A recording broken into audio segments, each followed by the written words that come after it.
అంగీకరించిన ఈ సమాజంలో ఆ రోజు ఆయన చేసిన పోరాటం ఎంతో మహత్కరమైనది. సరిగ్గా 1927 మార్చి 19 అంటే ఈ రోజుకి 100 ఏళ్ళు పూర్తవుతుంది.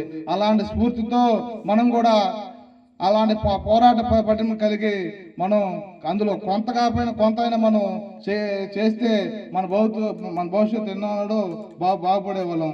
కాకపోతే ఈరోజు ఈ పాలకులు అనుసరిస్తున్న ప్రతికూల నిర్ణయాల వల్ల మన జీవితాలు శిథిలం అవుతున్నాయి. ఉదాహరణకి ఈరోజు క్రైస్తవం స్వీకరించే వాళ్ళు ఎందరో ఉన్నారు.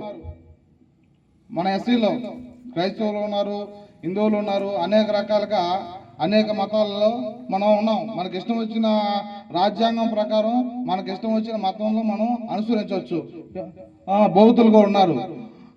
కాకపోతే మొన్న ఈ మధ్య సుప్రీంకోర్టు ఇచ్చిన తీర్పు చాలా విస్మయం కలిగిస్తుంది. ఏమని ఇచ్చారంటే ఎస్సీలో ఐక్యత భావాన్ని దెబ్బతీసే దిశగా ఎస్సీలకి గొడవలు పెట్టే విధంగా ఒక చారిత్రాత్మకమైన తీర్పును ఒకటి ఇవ్వడం జరిగింది. ఏమేమి ఇచ్చారంటే క్రైస్తవం స్వీకరించే దళితులకి సామాజికంగా వాళ్ళు అనుభవిస్తున్న రిజర్వేషన్లు రద్దు అవుతాయి. వాళ్ళ రిజర్వేషన్ వదులుకోవాల్సి వస్తుంది. వాళ్ళని మేము దళితులుగా పరిగణించమనేసి సుప్రీంకోర్టు తేల్చి చెప్పింది.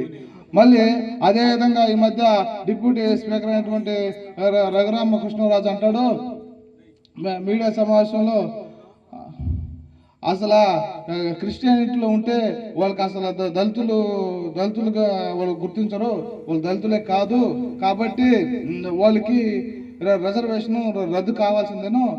వీళ్ళ రిజర్వేషన్ని నిజమైన హిందువు దళితులు కాజేస్తున్నారు కాబట్టి వాళ్ళకి ఆ రిజర్వేషన్ అవకాశాన్ని నిరాకరించాలన్నారు.